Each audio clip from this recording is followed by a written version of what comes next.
प्रभाग क्रमांक 2चे शिवसेना उद्धव बाळासाहेब ठाकरे व महाविकास आघाडीचे अधिकृत उमेदवार इंजिनियर वैभव आप्पासाहेब ठाकरे, मथुरा सुनील गांगुडे, मनीषा धर्मेंद्र बागुल, बालाजी मधुकर माळोदे यांचा झंझावाती प्रचार दौरा तपोवन परिसरातील रामटेकडी, आडगाव आणि जत्रा हॉटेल परिसरातील श्री स्वामी समर्थ केंद्र परिसरात उत्साहात संपन्न झाला. थोडं शॉर्ट लॉंग साठी घ्यावं लागतं.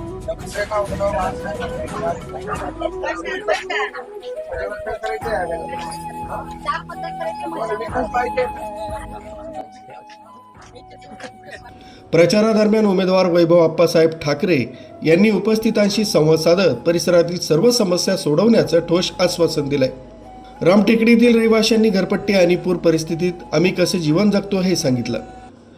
इथं सर घर बांधून नाही, घरपट्टी नाही आणि पूर आला का वाहून जातं. किती मुकणेपासून समाधान हे सर्व इथले हे होते तर काहीच सोय नाही करू राहिले. काय करणार आम्हाला? आमचं 60 वर्ष झाले इथं. आता यांचे महानगरपालिकेचे काम आहे, माती पूर्ण इथे टाकलेली आहे.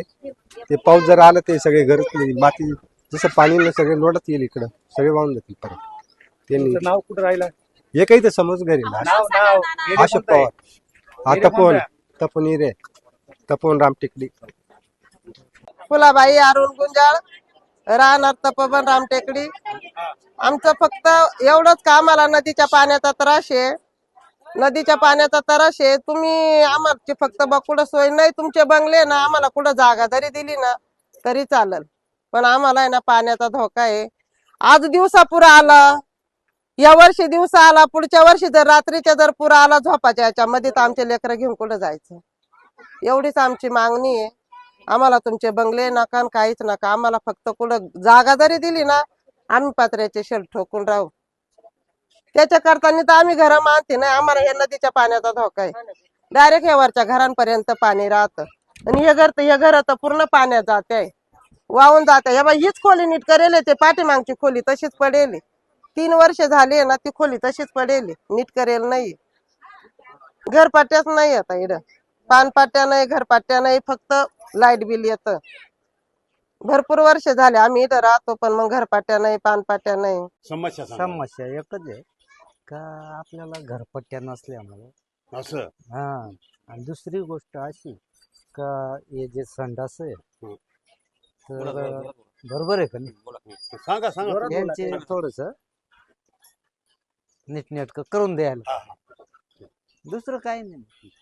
आणि या बालबच्चांसाठी शाळा वगैरे थोडक्यात थोडी असं. माझ्या बहिणी बा तुम्हाला चोळी बांगडीला दिले, तुमचे रोजगार मोडला बा, कामाला नाही गेले तर तुमचा रोजगार दिला, चोळी बांगडीला दिला. आणि आमचं काम निघालं तिथं ऑफिसला गेलो 20-25 जणी गेलो, डायरेक्ट आम्हाला म्हणते तुमचे काय काम करायचे, तुम्ही पैसे घेऊन बसले ना. अरे सांगा काय करायचं म्हणजे असं. त्याच्यामुळे मग तेच नाही आमच्या तेच मनाचे तेच करायचं. यावेळी महाविकास आघाडीचे पदाधिकारी, कार्यकर्ते आणि युवक युवती मोठ्या संख्येनं प्रचार रॅलीत सहभागी झाले होते. मी वैभव आप्पासाहेब ठाकरे आज शिवसेना उद्धव बाळासाहेब ठाकरे पक्षाच्या प्रभाग क्रमांक 2 मधील सर्व अधिकृत उमेदवार, अ मधून मथुराताई गांगुर्डे, ब मधून मनीषाताई बागुल, क मधून मी स्वतः इंजिनियर वैभव आप्पासाहेब ठाकरे व ड मधून आमचे बालाजी भाऊ माळोदे आपल्या भेटीला आलोय. आम्ही आज इथं फिरलो, प्रत्येक घराघरामध्ये गेलो. इथल्या समस्या आम्हाला ज्ञातच होत्या, कारण आम्ही प्रभागामध्ये सामाजिक कार्य करत असताना आम्हाला रामटेकडीच्या समस्या कायम ऐकू येत असतात. आमच्या कानापर्यंत जेवढं येतं, आम्हाला जेवढं सॉल्व्ह करता येतं, आमच्याकडे कोणतंही प्रशासकीय पद नसताना, म्हणजे थोडक्यात नगरसेवक पद नसताना, आमच्या पक्षाची इथं काही सत्ता नसताना आम्हाला पाठपुरावा करून जे जे कामं करता येतं ते आतापर्यंत आम्ही करतच आलो. परंतु आता जे बघितलं मी, तर माझं मन असं एकदम विषय म्हणजे असं दुःख झालं मला की इथं जनावरांसारखी ट्रीटमेंट, जनावरांसारखं वागवलं जातंय नागरिकांना. त्या आदिवासी खेड्यापाड्यांमध्ये सुख सुविधा पोहोचल्या आणि आज हा नाशिक शहर जिथं याला ऐतिहासिक वारसा आहे, याला स्मार्ट सिटी म्हणून भाजपाच्या लोकांनी दर्जा दिला. इथं स्मार्ट सिटीचे काम चालू आहे. मुख्यमंत्री देवेंद्र फडणवीसांनी 2017 साली येऊन इथे सांगितलं की हे नाशिक शहर मी दत्तक घेतो, आणि या दत्तक घेतलेल्या शहरामध्ये आज आम्ही जेव्हा फिरतोय तर फक्त प्रभाग क्रमांक 2 मध्येच आम्हाला एवढ्या समस्या दिसत आहे की इथं जनसामान्यांकडे लक्ष दिलं जात नाही. इथे वरती मातीचा ढिगारा आहे. तो मातीचा ढिगारा पावसाळ्यामध्ये दर पावसाळ्यामध्ये थोडा थोडा खचतो. इथल्या लोकांनी प्रशासनाला कंप्लेंट केल्या. हे काय या परिसराचा माळीन व्हायची वाट बघताय का की लोक या ढिगाऱ्याखाली ज्यावेळेला दबतील त्यावेळेला इथं मीडिया येईल, त्यावेळेला इथं मुख्यमंत्री येतील, उपमुख्यमंत्री येतील, पायी चालत शो करतील, गिरीश महाजन येतील, इथं शो करतील. हे वाट बघताय का की इथं निसर्गाचा प्रकोप व्हावं आणि लोकांमध्ये लोकांचा जीव जावं. यावेळेला इथं आलो मी आमच्या शिवले आजींनी सांगितलं, त्याच्यानंतर त्या ताईंनी सांगितलं की 7-7, 8-8 फुटापर्यंत इथं पाणी येतं घरांमध्ये. बरं हे काय 1 दिवस 2 दिवस 3 दिवस येत नाहीये.